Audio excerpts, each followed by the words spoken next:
Hi guys, welcome back to another episode of the podcast where we talk about all things reptiles. Today we have a special guest joining us, sharing their expertise on lizards, tortoises and reptile keeping. We're excited to have you here, Terence. Can you tell the listeners a little bit about yourself and your experience with reptiles and what you do? Hi, yeah, my name is Terence. Thank you for having me, by the way. I'm happy to be here. Glad to have you.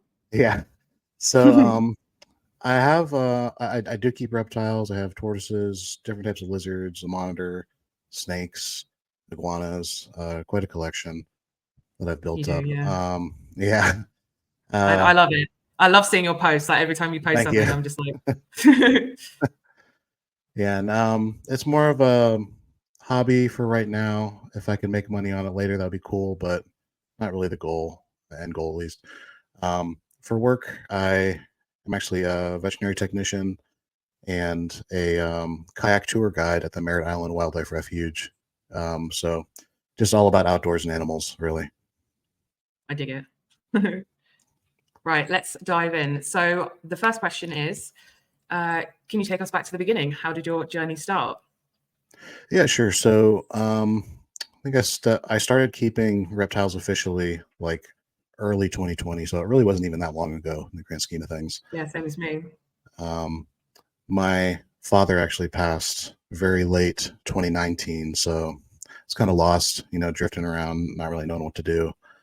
And I ended up getting a little Eastern Herman's tortoise after watching a bunch of like Camp Cannon videos and stuff on YouTube. Mhm. And as I'm trying to figure out how to best keep this tortoise, like looking up information, watching YouTube videos, I'm sure any reptile keeper will be familiar with this, where I just got completely sucked into this vortex of like this whole reptile world that was here this whole time. I just had no idea. Yeah. Because I grew up in the 90s, so you wanted to look up anything on reptiles, you had to go to a library, and most of the time those books were like from the 70s or 80s, so not a ton of information out there for me growing up. But yeah, so early 2020, I got an Eastern Herman's tortoise. Absolutely fell in love. Just went down this whole reptile rabbit hole. Um, Started getting more reptiles, but not super quickly. Just kind of in like tiers, I guess. Because you don't want to get too many to where their care suffers, because then that's just not fair to the animal. Yeah, that's where Um, I made yeah, my mistake when I started. It's so easy to do that, but I've learned from it, and now I'm helping others try and avoid that, and help them with it if they need it. So yeah, it is definitely a slippery slope to go down. Like on Facebook, I see all these like rehomings all the time, and I mean, when you got to do it, you got to do it. That's just how it is. Um, just try not to overwork yourself, and everything will be totally fine. So, what are some common misconceptions about owning a tortoise as a pet? Because you have quite a few species of tortoise, quite a few gorgeous, amazing little fellas. Thank you very much. Yeah, I think it's five, maybe six different. I think it's five different species of tortoises. Um, I'd say common misconceptions about owning a tortoise as a pet. In my opinion, and some people may disagree with me, but I think as long as you do as much research as you can and get their habitat really dialed in, they're probably one of the easiest pets to keep. Like, period. Like they don't make any noise. Yeah, they don't make any Yeah. noise. Like if you don't hang out with them for a day, they're not going to be upset. They probably might actually prefer it, to be honest with you. Yeah, that's a good thing about tortoises, actually. Yeah. Yeah, and if you grow some food for them, which is always ideal, you kind of get other hobbies too. You get into gardening, a little botany. You just start picking up all these other skills. That's kind of the cool thing about reptile keeping, actually, is that it kind of forces you to put on many hats to really give your reptile the full experience. Free eco-friendly lawnmower as well. So yeah. You can't go wrong with that. Like especially with a Sulcata or an Aldabra, because they can eat so much. It's insane. Yep, they're just eating machines, and they just pop out these little fertilizer pellets out the other end. So. Yeah, recycle. Yeah, reuse, recycle. Yep, It's absolutely. All good. I love Aldabras. Like I fostered a baby Sulcata who wasn't very big. And I've worked with Aldabras before, and it's funny how they're the most cheeky, they can be the most cheeky, mischievous little things on the planet. But no matter what they do, your love for them and their personality, you just can't be angry at them. That's what I found anyway. It's just No. like, you know, if they like smear their poop everywhere or something, or, you know, because they can do quite a lot of damage, like especially like sulcatas with digging, and Aldabra is just Oh the yeah. size. I think it's crazy how much how much they can sort of just tear pretty much anything, almost anything down. But yeah, I found whatever like the sulcata I was looking after did, I just couldn't be angry at her, because I was just like, I just love you too much. You just can't be. I would love a sulcata. Well, I'd love, you know, an amazing collection like you have at some point, but Thank you. that's in the very you know further future, because I don't have any room right now. I mean, I don't think a fully grown Aldabra I don't think would even fit through my front door. So yeah, I'm on I think 8 acres here, so once they're adults, they're probably just going to be free roamers. Honestly, it's probably the best bet really for cool. them. I do have a quick tip for our listeners on this episode. If you do have a sulcata and it keeps digging, I found that if you build them a little house, generally 99% of the time they're going to stop digging. They're going to stop trying to bust out, assuming they have enough space in their enclosure, of course. But the reason they're digging those holes is to create kind of a hide. So if you supply them with a hide, it really takes that whole urge in them away. So just a quick tip for those listening that may have that issue. No, thank you for that. So I know this is quite an important one for you, monitor training and the ethics of keeping a large monitor. Tell us a bit about that. Yeah, so I first got Cyrex as a little neonate. He was probably about that big. I know it's kind of hard to tell on a video, but yeah, he's a sweetheart. When he was little, he was like super spicy. One day. Yeah. Yeah, when he was little, he was super spicy, very hissy, trying to tail up all the time. A lot of people would see that as aggression, but it was actually completely defensive behavior. He was just absolutely terrified. So with new monitor keepers, don't take it personally. Like, they're not mad at you; they're just scared. Yeah, don't let that dissuade you from like continuing. But yeah, it's just really the key points for monitors is you got to have a lot of patience.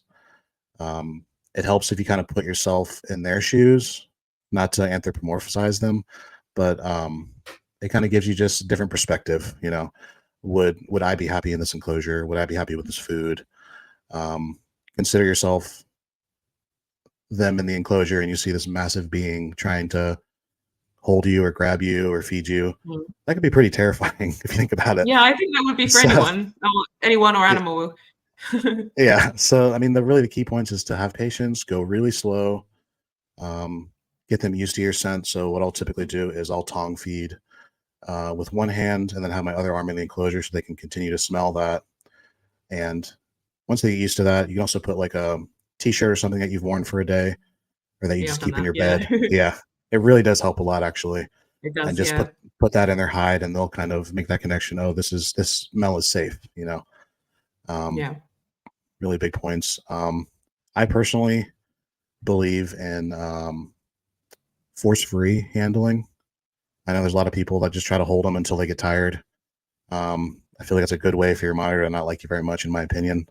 Yeah, and stress them out.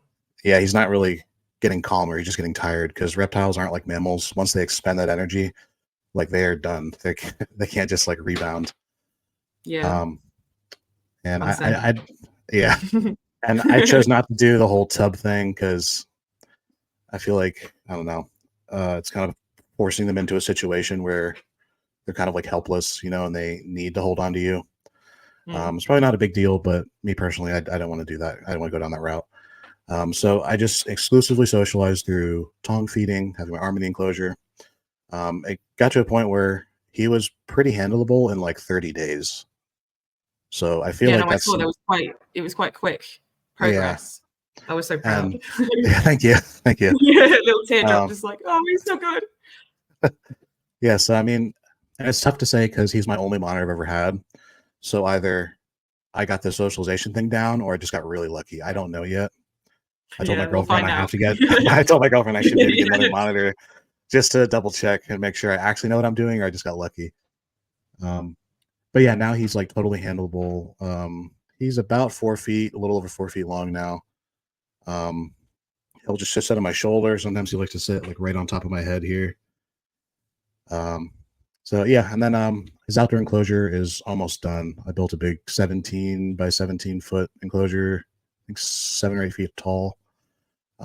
Just working on getting the substrate in there, and then we can screen it all Oh, up. I bet you spend a fortune on substrate. Oh yeah, To cover that amount of space is, I bet that's like, just to do like a 6 foot enclosure for me was like with a couple of feet, that was like yeah, hundreds of things. So I like, your bank is probably just screaming like in the background, just like, please. yeah. I've been budgeting pretty hard, but luckily I'm a homebody, kind of a hermit. So this is literally what I do for fun if I'm not working. So I'd love to be and so independent. yeah, and I'm terrible at it. and as far as the ethics of keeping large monitors, it's kind of a tricky one because I guess I'm kind of a fence sitter on this topic personally. I think people should be able to do what they want for the most part, within reason, of course, as long as they're not harming anybody or anything. Um, but I feel like larger species like the black throat, maybe even the water monitor, definitely crocodile monitor, should be just like a little bit harder to get, in my opinion. There should be like 1 or 2 hoops to jump through. Nothing crazy, just like making sure you actually have the space, that you're not like in a studio apartment trying to keep this huge monitor. Oh my gosh, yeah. you Like need a studio apartment. Yeah, just like basically just some kind of proof that you can actually like handle something like this, because I feel like especially being so small as well, when they're first, like savannah monitors being so small, or even sulcatas. I know obviously not a lizard, but the amount of people that have seen the sulcata when it's that big and then gone, it's grown quite, I mean, they take a while to grow, and then it gets too big for them and they're like, we didn't know it was going to be quite this big. I mean, it's happened a couple of times. Which is, unfortunately it's a common occurrence. And the sad thing with the sulcatas is a lot of them end up in rescues. They buy them at these reptile shows and stuff, these little babies, because they're fairly inexpensive for a tortoise. I've seen them as low as like $65-$75, which is crazy to me. That is crazy, yeah. And I would say that if you guys are interested in keeping a sulcata, they are definitely an excellent pet for the right person, assuming you have like at least an acre of land. I think is fair, not for the tortoise, but just a yard in general, so you can create a big enough pen in that yard. You do not want them to get bored. No, you don't want them to get bored, because they get very destructive very quickly. But if you're looking for one and you think you can handle an adult, I would definitely check with your local rescues. Maybe there's one near you, or you can give one that needs just a good home. There's a lot of them out there that need homes. They get dropped off at these rescues once they get too big for the owners to handle.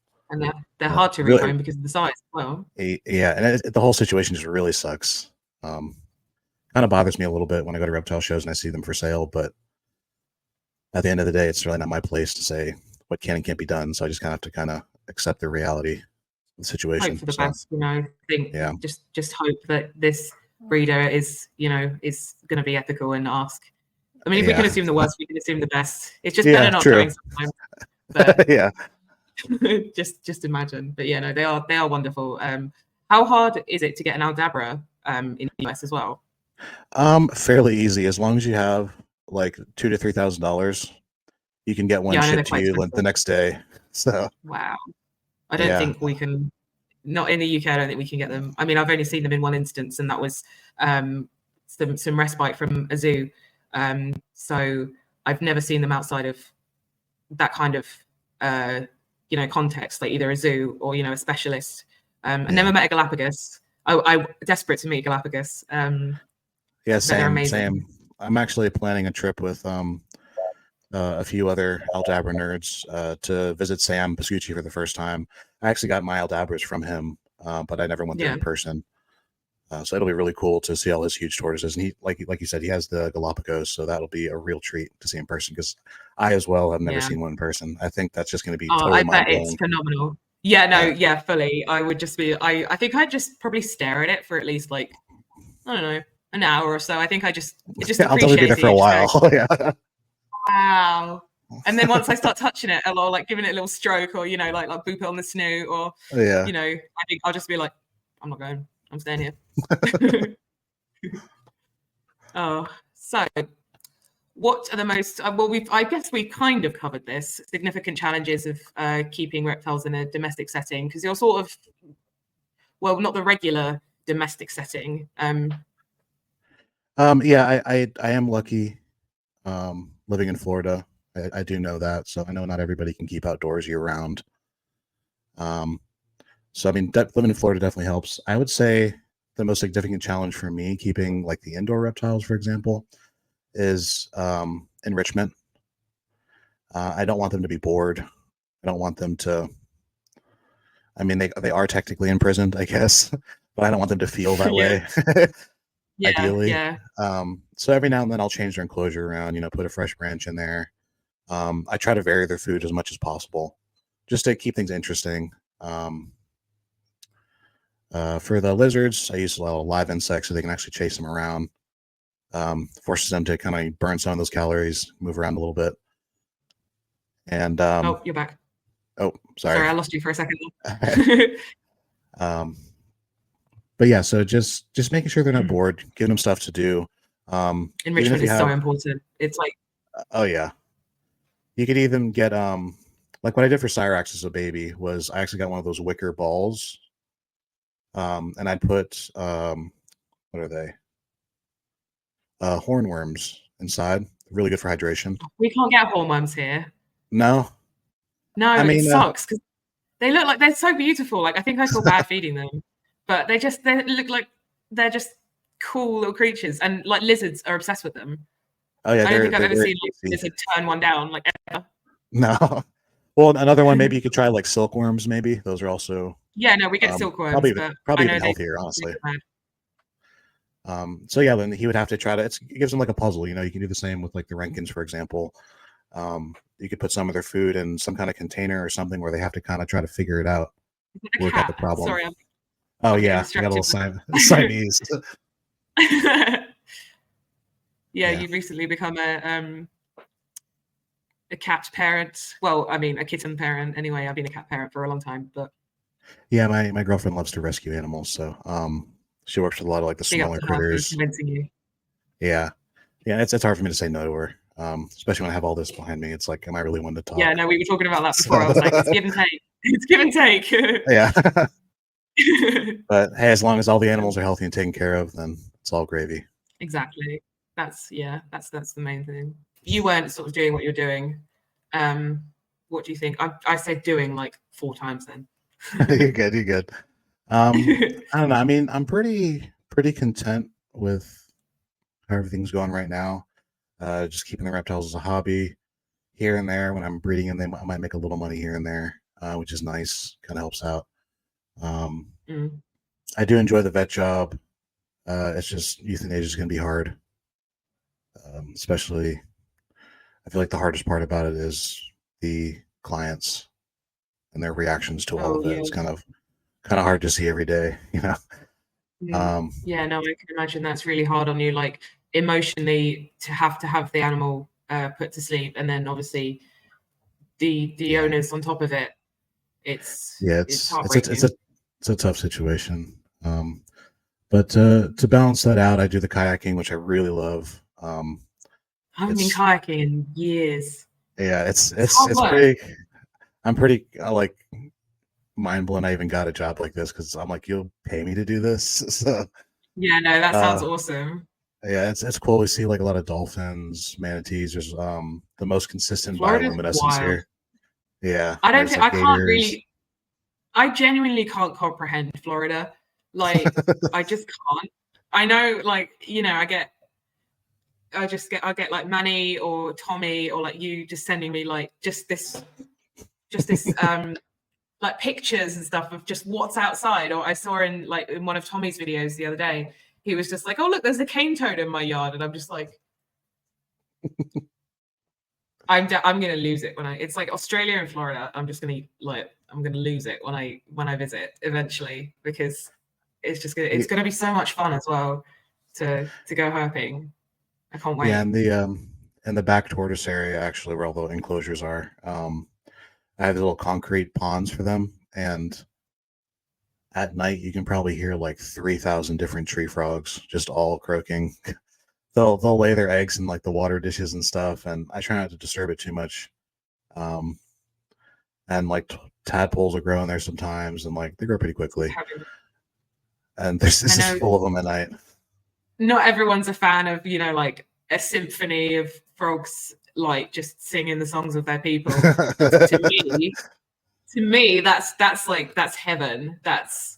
I just enjoy it. I just enjoy it so much. Like even when my white tree frogs just start off, I mean, my grey tree frogs are a little bit young to to be sort of like trilling. They sort of make this like trilling noise. Yeah. I haven't heard them yet, but I think I did hear my pixie frog for the first time like Okay. a few months ago, making that mooey kind of noise. I didn't even know they made noise. That's interesting. Yeah, they make like a mooing sound. That's adorable. You can look it up on. It's really cool. And then because I heard the white tree frogs, and then I went, that was a moo. Like I heard a moo, and I've got a camera in my living room, and I looked at the recording back, and I was like, that was definitely a pixie moo. I was very proud. I was very happy. I sent it to a bunch of people like who don't really care that much, but I was like, Bart made a noise. He's a good boy. So, have you ever had any funny or interesting experiences with one of your pets?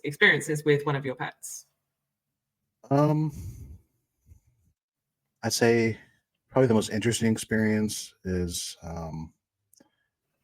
when the moment I was able to put my arm in the enclosure with Cyrax, and he would just, the first time he climbed out onto my arm and perched on my shoulder on his own free will. I didn't even coax him with food or anything.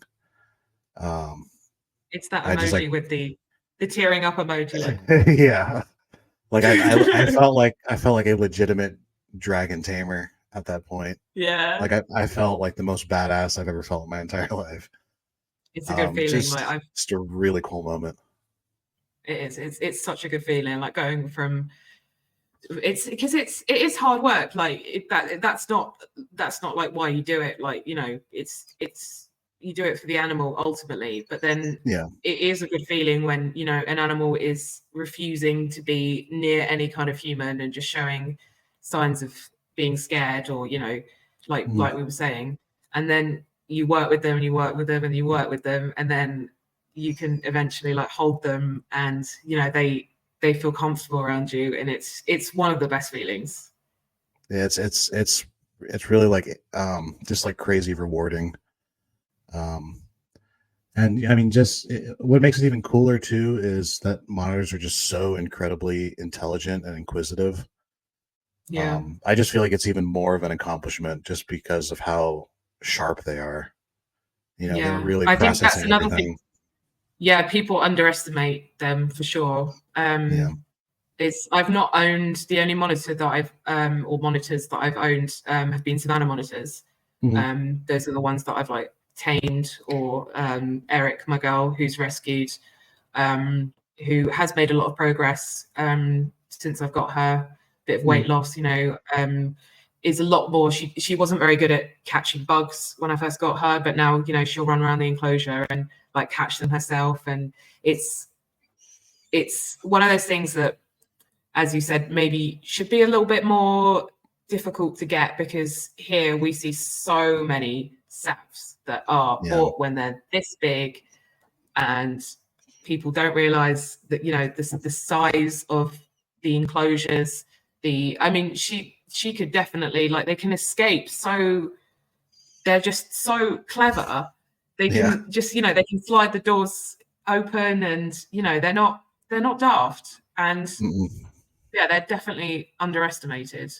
They're another one that is quite, you can buy them for about, I don't know, 60, 70 quid here, which is insane, because and they eat a lot, and they need a lot of stimulation, they need like the proper lighting, and they're probably one of the lizards that is the most neglected, maybe, because they have a higher their requirements for enrichment and lighting and humidity do affect them a lot more than the regular reptile.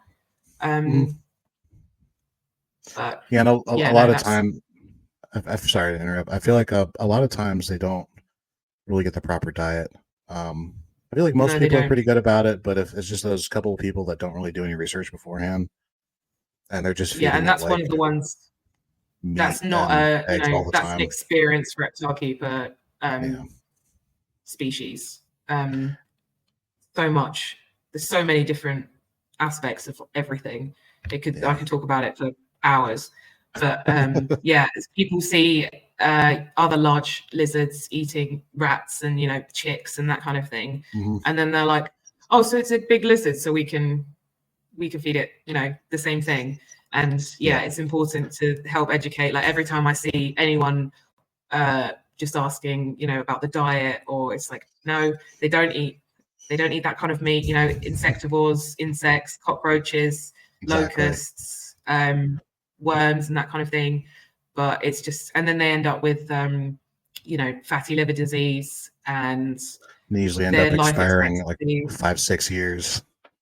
Yeah, I mean, Eric's Yeah. maybe, I think she's about 3.5, 4 now, and Mhm. I don't expect her to live many more years, which is Yeah. just a shame, because her life expectancy has just been so dramatically reduced because of people not doing their research. But again, that's Mhm. another reason why it's important for me to help educate people. Yep. And if someone comes to you and just say, "Hey, yeah, sure, I can help," without, because people aren't going to listen as well. If you see so many, I mean, I know I'm not on them personally, but everyone always says about the Facebook groups and this and that, where people Yeah. just like just are so hard on these people. And it's like, if you're like that, if you go in saying, "Oh, you're doing the wrong thing, what are you doing," blah blah, then they're not gonna, they've reached out for help. Mhm. That's a hard thing to do sometimes. They've reached out for help, and all you're doing is just berating them. Yeah. And Doesn't they might, really fix their anything. animal might suffer because of it now, and they might not do it again. So just be kind to each other, help each other. And as I It'd always be say, if I don't know, the answer to something, I mean, I've got my specialist areas, but then I've got things that I've like no idea about. Mhm. Then I'll just find someone, like I'll know someone who does know about it, because I'm not going to say, "Yeah, do this and that," if I don't know what it is. So yeah, that was a little Yeah. bit of a rant there, wasn't it? Oh yeah, you're good. Don't But get yeah, me no, started on I Sam's. Just completely agree. yeah, it's just I feel very passionately about it. So looking back, what's one lesson you've learned that you wish you knew earlier? I guess we kind of touched upon this already. Yeah. Yeah. I'd say two things. I'd say the first lesson I wish I learned earlier was just to plant as many plants as I can for the tortoises as soon as possible. Because it's kind of like, how do I describe this? Um, it's kind of like a passive income for the tortoises in a way, to where it'll just continue to grow, assuming you're watering it and everything. Uh, but it's just a good way to cut on the food bill. It makes For taking sure. care of Yeah. them even easier. And if you have enough of it, I mean, you ideally might not even have to buy them food at all. You could just grow it all, which is even better for them. So Yeah. it's really just a win-win. When I had more tortoises, I was really thinking about, like, I'm not very good at that kind of thing though, unfortunately. I'm not very good at like growing things and like keeping plants alive. But I thought about it, because yeah, it would save you, like it's more effort, but it saves you so much money in the long run. Yeah, it's like a long-term investment, I guess, but it really pays off. I do have a good amount planted, but I could have had like double or triple what I have now, which would be really sweet. Um, to the Yeah. point where I could probably even just like sell the surplus or something. Yeah, Um, that would be good. yeah, and I just like Pay the for a local little help. keepers. And I think the Yeah. second lesson I wish I learned earlier was that I got into monitors earlier. Don't get me wrong, tortoises are still my favorite. They will always have my heart, but monitors are just so wicked cool, They and it's like really just are. such interesting animals to keep. Um, They're just on another level, aren't they? yeah, I mean they're just almost bird-like. Like they're just so sharp. It's just so mind blowing. So, where can we find you and connect with you online? Yeah, great question. So I am on Instagram, TikTok, sometimes Facebook, and technically on YouTube. I've been pretty inactive on there for a while. I do plan on coming back pretty much as soon as Cyrax's cage is done outside. So I could do just a full tour and update everybody because my collection has blown up by like 200%, 300% since my last tour video. So there's lots to catch up on. Awesome. And when I upload another video onto YouTube for the first time in a while, I think it'll be nice for my subscribers to know that I'm not dead or anything. I'm still here. Yeah. It's just YouTube videos, they just take a lot of effort and a lot of time editing and They everything, do, especially when yeah. you're doing it all yourself. So it takes time. Yeah, it does. Editing does, it does take even just a short video or just like some clips or whatever. Like this is going to take me a while, but it's going to be so worth it. So Yeah. I quite enjoy doing that kind of thing anyway. And now we've got Tiggy in it as well. So Tiggy's head. Tiggy's head. Yeah, no, it could definitely be super fun. It's just really easy to get burnt out. So you just got to pace yourself. Yeah. Have you got anything to say, Tiggy? She has. Can you see? You can see her head just there. Yeah, I can see it just in the corner there. I see her little incisors and her canines there. She's such a good girl. Nature. Her birthday coming up soon, actually. She's just soaking that up.